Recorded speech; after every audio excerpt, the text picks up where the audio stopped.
আজকে রবিবারে ছিল মাটন। দেখো পেঁয়াজ ভিজছে, শাশুড়ি মা প্রেসার কুকারে রান্না করছে মাটন, ভালো করে কষিয়ে কষিয়ে।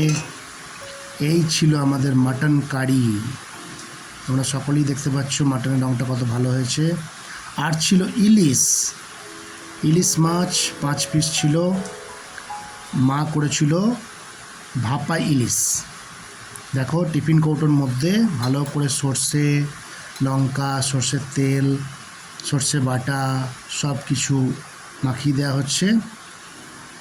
ভালো করে টিফিন কৌটোর মধ্যে ইলিশ ভাপা তৈরি করা হচ্ছে।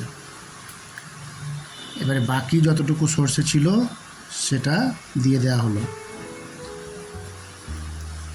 সর্ষে ইলিশ বা ভাপা ইলিশ যাই বলো না কেন, এটা এখন জলের ওপরে বসিয়ে দেওয়া হয়েছে। এটা পুরো স্টিমে হবে, ফুটন্ত জলের ওপরে রেখে এটা হবে। মা একটা ঢাকনা চাপা দিয়ে দিল। এই ছিল আমাদের ইলিশ মাছ ভাপা। Thank you.